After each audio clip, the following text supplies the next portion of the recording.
할렐루야, 안녕하십니까. 남재광 전도사입니다. 울타리 교육 4강 강의 시작하기에 앞서서 그동안 댓글 달아주신 분들 오늘 추첨하고 상품 누가 받게 되실지 추첨 먼저 하고 영상 강의 시작하도록 하겠습니다. 자, 오늘 추첨하기 전에 광고를 하나 드리자면 이제 댓글 다시는 분들 추첨해서 상품 드리는 이벤트는 그냥 오늘까지만 하고 종료를 하도록 하겠습니다. 여러분들이 상품 드리지 않아도 이제 잘 댓글도 달아주시고 관심도 많이 보여주시는 것 같습니다. 이제 상품 드리는 이벤트는 오늘 추첨해서 뽑히시는 분까지만 드리고 다음 주부터는 영상에 댓글 다셔도 따로 상품 드리지는 않도록 하겠습니다. 자, 어찌 보면 오늘이 마지막 상품이라고 할 수 있는데요. 어느 분이 상품 받게 되실지 추첨을 하도록 하겠습니다. 자, 제가 뽑았습니다. 자, 어느 분이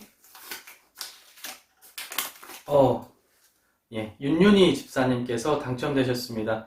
윤윤희 집사님에게 저희가 상의해서 카톡으로 경품 보내드리도록 하겠습니다. 자, 이제 추첨이 끝났기 때문에 본 강의 시작하도록 하겠습니다. 자, 4강 강의 시작하기에 앞서서 지난 시간 3강 내용 복습하도록 하겠습니다. 3강 내용 복습은 매 강의 시작하기 전에 매번 반복할 거예요. 그래서 여러분들이 계속 강의 듣다 보면 그냥 애워질 겁니다. 자, 역사적 전천연설을 뼈대로 해서 종말의 시나리오 전체를 쫙 펼쳐놓으면 여러분 어떤 그림이 되냐면 무슨 그림을 생각하냐 하면 애우기 쉽냐면 생선 그림을 생각하시면 돼요. 그러면 여러분들이 예수님의 초림부터 예수님의 심판 때까지의 종말의 시나리오 전체를 생선 그림 하나로 다 설명이 됩니다. 지난 시간에 여러분 강의 들으면서 우리가 막 그림을 그렸는데 그 그림이 꼭 뭐하고 비슷하게 생겼어요? 생선하고 비슷하게 생겼잖아요. 그래서 이 역사적 전천연설 전체 시나리오를 설명하고 이해하는 데는 생선 그림 하나만 이해하시면 됩니다. 이 시간에 잠깐 4강 시작하기 전에 그 내용 복습하고 4강 내용 시작하도록 하겠습니다. 자, 먼저 역사적 전천연설 예수님 다시 오시기 전에 종말의 시나리오 어떻게 진행된다고 했지? 헷갈릴 거 없어요. 생선 그림만 저랑 같이 그리시면 됩니다. 자, 처음에 생선 그림을 그리기 위해서 이렇게 직선을 하나 그리세요. 자, 직선을 하나 그리신 다음에 거기에 생선 머리에 해당되는 삼각형을 하나 그리세요. 자, 이게 생선 머리예요. 자, 그 다음에 살이 토실토실하게 올라온 생선 몸통을 그립니다. 자, 생선 몸통을 그리고요. 자, 그 다음에 여기에다가 누가 살을 다 발라먹었어. 생선 가시 2개 그리시고요. 그 다음에 끝에다가는 생선 꼬리를 그려주시면 됩니다. 자, 요게 딱 생선 그림이에요. 눈 하나만 딱 그리면 완벽한 생선이 됩니다. 자, 이 그림에 따라서 역사적 전천연설에 따른 종말의 시나리오를 그대로 그려 나가시면 됩니다. 자, 우리 생선의 주둥이를 한번 그려볼게요. 자, 여기는 뭐가 될까요? 여기는 지난 시간에 제가 뭐라 그랬어요? 자, 여기는 예수님의 초림, 예수님이 처음 오신 초림 사건입니다.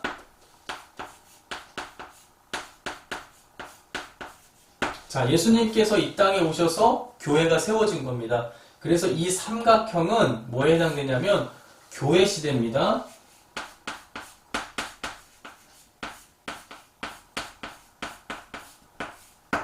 자, 그 다음에 살이 토실토실 올라온 이 생선 몸통. 이 몸통은 제가 뭐라 그랬어요? 예, 천년왕국이라고 그랬죠. 전도사님, 저 큰일 났어요. 저 생각이 하나도 안 나요. 괜찮아요. 이 그림은 매 강의 시작할 때마다 계속 반복할 거기 때문에 계속 듣다 보면 외워져요. 자, 이 몸통은 예수님과 성도들이 함께 세상을 다스리는 천년왕국 시대를 말하는 거예요. 자, 그럼 가시가 두 개 볼록 올라와 있어. 자, 이거는 뭘까? 자, 이거는 아마겟돈 전쟁입니다.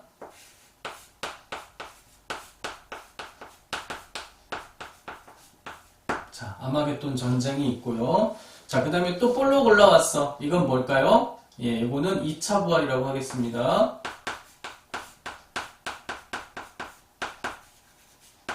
자, 그 다음에 여기에서 주님의 대심판이 있습니다. 자, 주님의 대심판이 있고 나서 한쪽은 뭐예요? 영생 복락의 삶으로 가는 거고, 자, 한쪽은 어디로 가는 거예요? 영벌의 상태로 가는 거예요. 자, 그러면 자, 언제가 예수님의 재림일까요? 예, 이 교회 시대가 끝나는 때가 예수님이 재림하시는 거예요. 자, 예수님의 재림과 동시다발적으로 일어나는 사건이 두 개가 있다 그랬어요. 뭐와 뭐예요? 예, 휴거가 있을 거고요. 그 다음에 1차 부활이 있다고 했습니다. 여러분, 1차 부활은 누가 부활하는 거예요? 예, 신자들이 부활하는 거예요. 예수님 믿는 신자들이 부활하는 걸 1차 부활이라고 그래요. 여기는 안 믿는 사람까지 다 심판받기 위해서 부활하는 게 2차 부활이에요. 자, 천년왕국 끝에는 무슨 사건이 있다고 그랬어요, 여러분? 예, 무적행에 갇혀있던 사탄의 임시 해방 사건이 있다고 했습니다. 자, 그러면 이 생선 그림 하나에 종말의 시나리오 전체에 스토리가 다 들어가는 겁니다. 이 그림만 이해하시면 여러분들이 종말의 시나리오 전체를 이해하고 있는 겁니다. 자, 그럼 우리가 오늘 배울 거는 뭐예요? 오늘 배울 거는 이 교회 시대에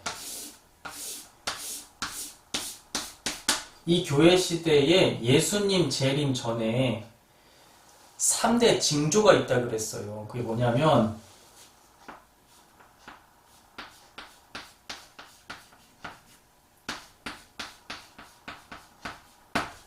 첫 번째 징조는 세계 복음화 사건. 즉 예수님이 재림하시기 전에 온 세상에 예수님의 복음이 전파된다. 이걸 세계 복음화라고 하거든요. 그래서 1대 징조는 세계 복음화.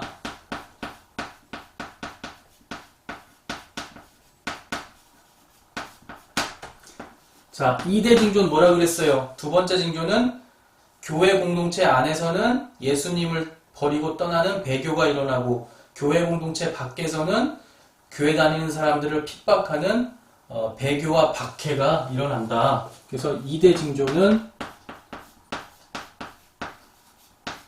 배교와 박해예요. 자, 3대 징조는 뭐예요? 세 번째 징조는 세계 복음화, 배교와 박해, 재난이 일어난다. 재난은 두 가지가 있다 그랬죠? 자연적 재난과 사회적 재난이 있다 그랬어요. 자, 그렇게 예수님이 다시 오시기 전에 이 교회 시대, 지금 우리가 교회 시대 살고 있는데, 교회 시대에는 세 가지 징조가 일어난다. 하나는 세계 복음화가 일어나고, 두 번째는 배교와 박해가 일어나고, 세 번째는 재난이 일어난다. 그런데 오늘 4강에서는 뭘 공부할 거다? 오늘 4강에서는 세계 복음화에 대해서 공부를 할 거다.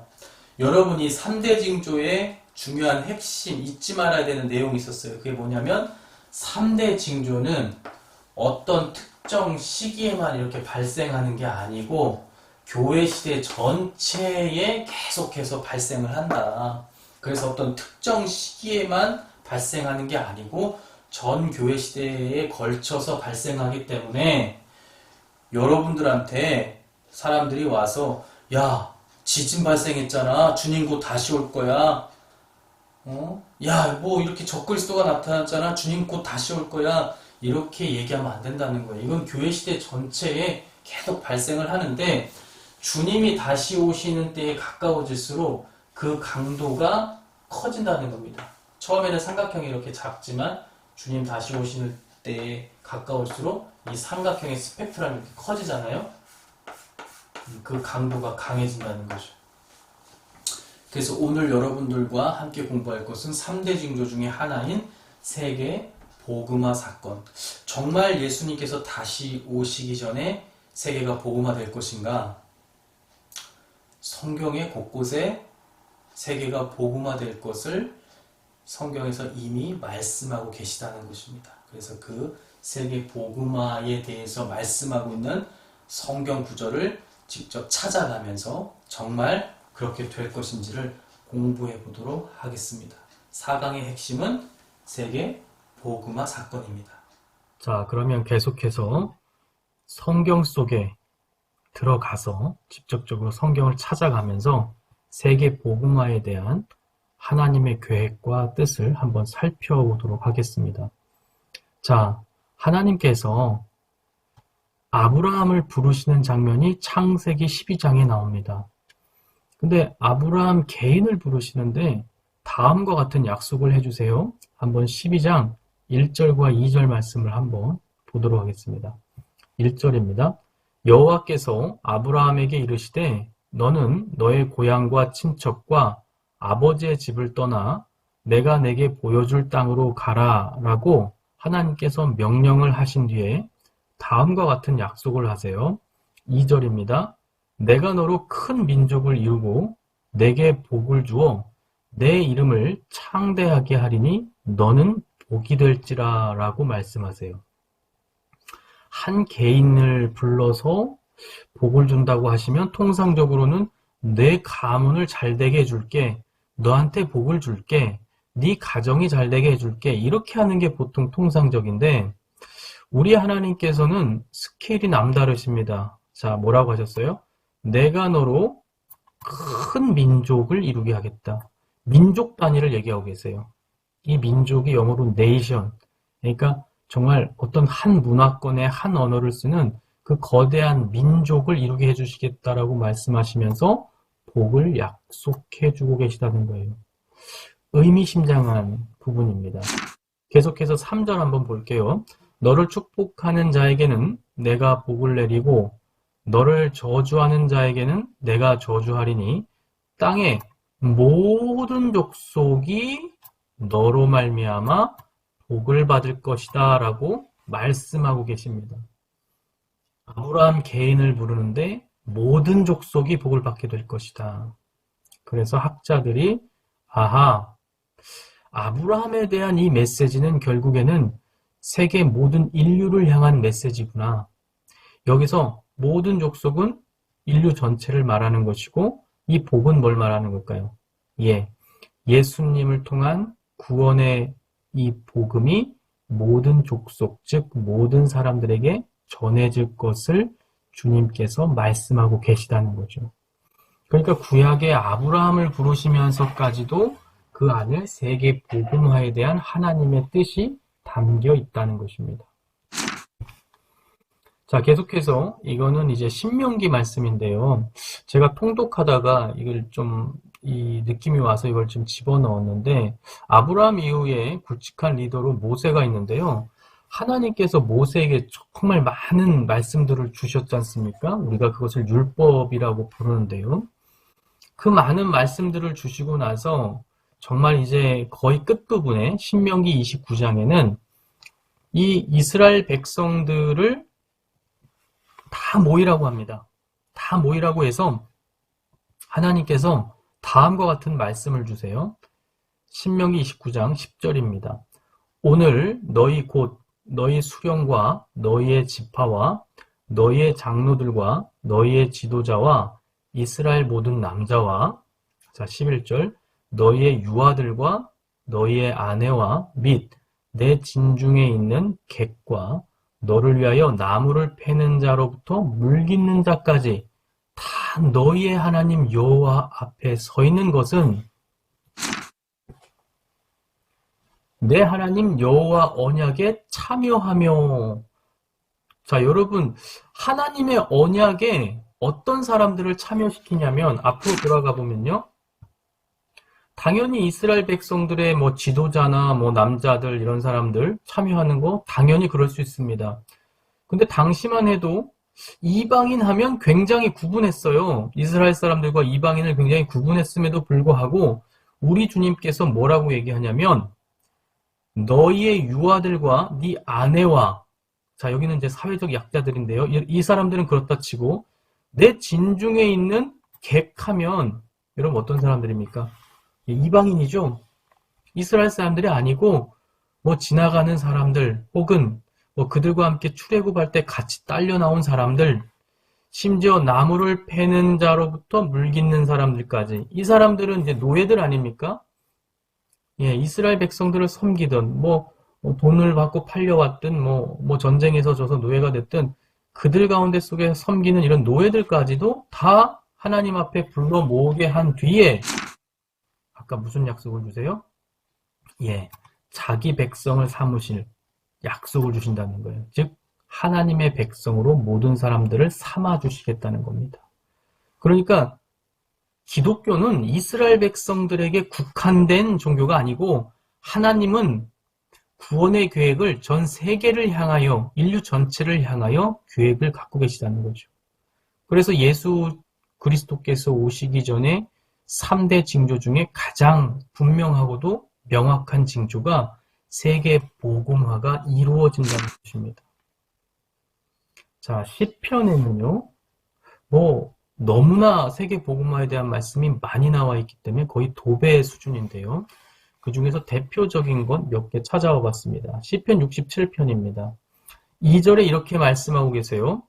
주의 도를 땅 위에, 주의 구원을 모든 나라에 알리소서. 하나님이여 민족들이 주를 찬송하게 하소서. 여러분, 찬송은 지금 우리 믿는 사람들만 하고 있죠. 그런데 복음이 계속 세계 열방 가운데 전해져서 모든 나라의 사람들이 주님의 구원을 보게 되고 하나님을 찬송할 날이 올 것이다 라고 시편에서 노래하고 있다는 것입니다. 자, 시편 86편에 보면요, 다윗이 쓴 시인데요, 거기에 이렇게 말씀하고 있습니다. 주여, 주께서 지으신 모든 민족이 와서 주 앞에 경배하며. 여러분, 이 경배가 뭐죠? 오늘날로 얘기하면 예배죠. 그러니까 주님, 세상의 모든 민족들이 다 주님 앞에 와서 예배드리게 하시고 주의 이름의 영광을 돌리게 하시옵소서라고 노래하고 있다는 것입니다. 자, 이 시편의 저자인 다윗, 더 궁극적 저자인 성령님께서는 결국에 모든 민족 가운데 예수님의 이름이 전해져서 모든 민족 가운데 신자들이 생겨나고 그들이 예수님께 예배할 날이, 하나님께 예배할 날이 올 것을 시편에서 노래하고 있다는 것입니다. 자, 이제 얼마 남지 않았는데요. 선지서 보겠습니다. 선지서도 많이 있는데 대표적으로 이사야서 보면 이사야서 19장에 이런 표현이 있습니다. 그날에 애굽에서 아수르로 통하는 대로가 있어 아수르 사람은 애굽으로 가겠고 애굽 사람은 아수르로 갈 것이며 애굽 사람이 아수르 사람과 함께 경배하리라. 여기도 경배라는 말이 나오죠. 아까 경배가 뭐라 그랬어요? 예, 예배라고 했죠. 자, 하나님께 이 예배를 하는데, 자, 어떤 사람들이 예배하게 되겠다고요? 자, 애굽과 아수르 사람들조차도 하나님을 예배하게 될 것이다. 여러분, 애굽과 아수르는 전통적으로 이스라엘의 적 아닙니까? 적대적인 사람들이에요. 하나님의 백성의 적대적이었던 사람들. 애굽이 지금은 이집트죠. 그 다음에 이 아수르는 어딥니까? 아수르는 많죠. 이라크, 이란, 이런 중동의 국가들의 대표적인 나라가 아수르인데요. 그런 적대적인 국가들조차도 하나님께 함께 예배할 날이 온다. 여러분, 요즘 보세요. 중동이나 아프리카, 이집트도 예외 아닙니다. 선교사님들이 열심히 가서 복음 전하고 있고요. 이집트 같은 경우에는 정말 장구한 시간 동안에 핍박받으면서도 예수님을 믿는 신자들이 실제 이집트 내에 거주하고 있습니다. 적지 않은 수가요. 그러니까 주님이 다시 오시는 날이 가까워질수록 우리가 저 민족은 하나님 안 믿을 것 같아 하는 민족들까지도 예수님 앞에 돌아오는 역사가 일어난다는 것입니다. 다음 스가랴서 2장인데요. 그날에 많은 나라가 라고 말하고 있습니다.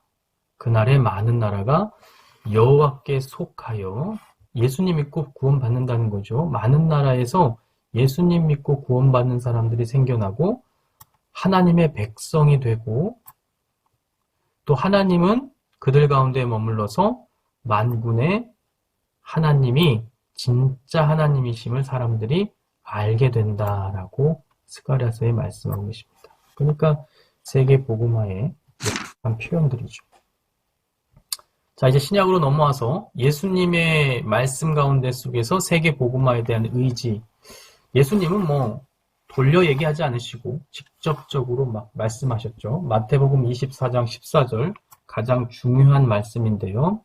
마태복음 24장 14절에는 제자들이 세계의 종말이 언제 오느냐고 물으실 때에 이렇게 말씀하십니다. 이 천국 복음이 모든 민족에게 증언되기 위하여 온 세상에 전파되리니. 자, 뭐라고 말씀하고 계세요? 온 세상에 전파되게 되는데 그제야 끝이 온다는 것입니다. 예수님의 이 분명한 말씀은 정말 부인할 수 없는 말씀이죠. 예수님께서 재림하시기 전 3대 징조 중에 가장 명확한 징조는 바로 세계 복음화입니다. 자, 이제 사도행전 1장 말씀입니다. 제자들 앞에서 주님께서 승천하시기 전에 제자들이 언제 예루살렘이 회복되겠습니까? 즉 언제 주님 다시 오시겠습니까? 물을 때에 예수님께서 이렇게 말씀하십니다.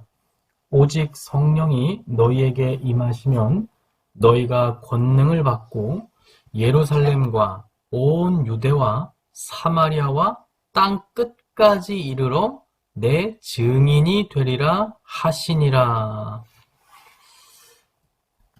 자, 놀라운 표현이죠. 주님께서 예루살렘과 온 유대와 사마리아뿐만 아니라 어디까지요?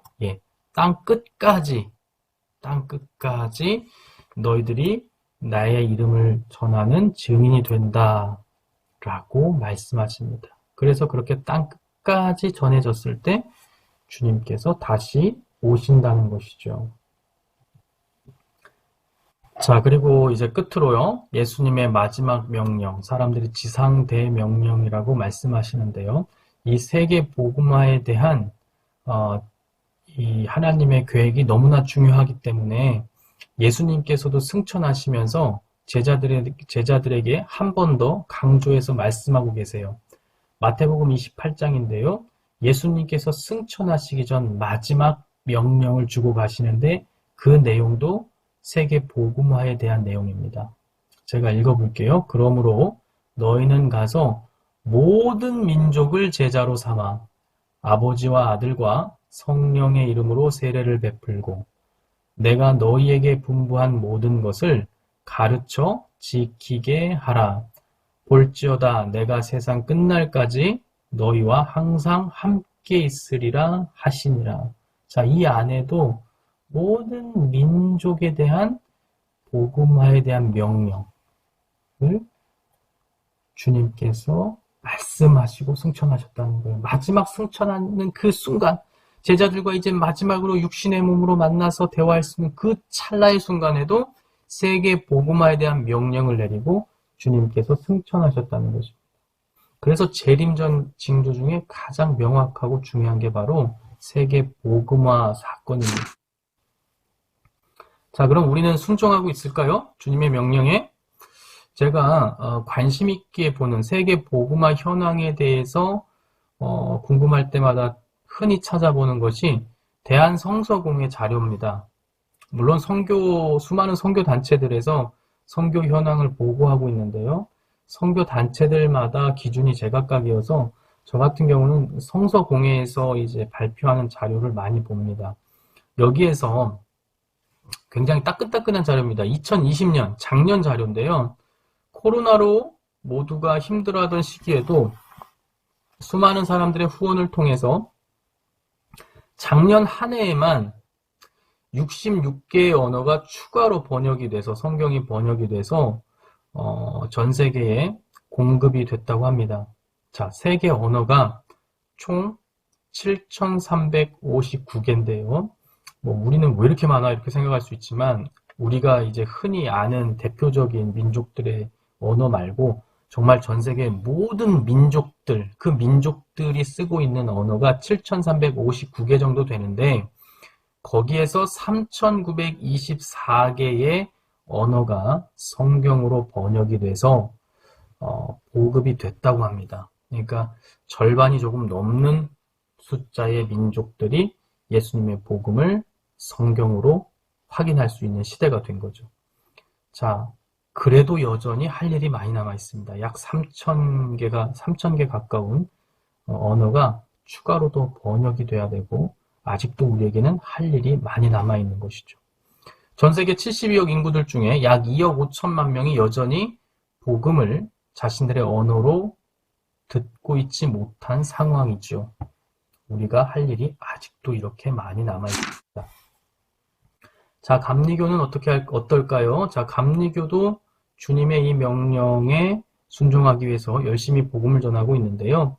2020년 6월 통계입니다. 작년 통계인데 감리교에서 734가정이 인원수로 따지면 총 1,300명 정도가 78개국에 파송이 돼서 열심히 세계 복음화를 위해서 땀 흘리고 있다고 합니다. 전국적으로는 모든 교파, 모든 선교단체 다 합쳐서는 우리나라에서 약 22,259명이 세계에 파송이 되어 있다고 합니다. 열심히 주님의 말씀에 순종해서 땀 흘리고 있는 사람들이 지금 이 순간에도 이렇게 많이 있죠. 안타까운 것은 우리나라가 불과 20년 전 그때만 해도 세계를 주름잡는 선교사 파송국이었는데 지금은 순위가 많이 밀려났죠. 지금은 많은 관심들 밖에 있습니다. 그래서 우리가 아직도 할 일이 많이 남아있다라는 것을 여러분들이 아시면 될 것 같습니다. 자, 이렇게 3대 징조, 예수님께서 재림하시기 전 3대 징조 중에서 세계 복음화, 첫 번째 징조인 세계 복음화에 대해서 성경 말씀들을 찾아가면서 확인해 봤습니다. 자, 이번 울타리 교육 4강을 통해서 여러분들이 주님 다시 오시기 전에 여러 징조들이 있는데 다 부정적이고 안 좋은 징조들만 있는 게 아니고 이렇게 세계 복음화라고 하는 가슴 떨리고 설레는 징조도 있다는 것을 기억하시고요. 여러분들도 그 세계 복음화를 위해서 조금이나마 땀 흘리고 노력하는 여러분들 되시기를 간절히 소원합니다. 자, 이렇게 울타리 교육 4강을 모두 마쳤습니다. 제가 기도하고 모든 순서를 마치도록 하겠습니다. 사랑과 은혜가 많으신 하나님 아버지 감사합니다. 오늘 울타리 교육 4강을 통해서 주님께서 다시 오시기 전에 세계가 복음화됨을 배웠습니다. 주님 다시 오시는 것이 가까워질수록 재난과 또 핍박만 가중되는 것이 아니라 정말 주님을 안 믿을 것 같은 세계 열방의 수많은 민족들이 주님 앞에 돌아오는 사건이 있다는 것을 배웠습니다. 너무나 가슴이 설레고 행복합니다. 주님, 이 세계 복음화에 우리 감리교회도 조금이나마 더 땀을 흘리고 애쓰는 교단이 될 수 있도록 도와주시고 우리 교회와 성도님들도 세계 복음화를 열망하며 함께 기도하고 중보하고 또 세계 복음화를 위하여 조금이나마 애쓰는 성도들 되게 하여 주시옵소서. 주님께서 함께 하실 것 믿사오며 예수님의 이름으로 간절히 기도드렸사옵나이다. 아멘.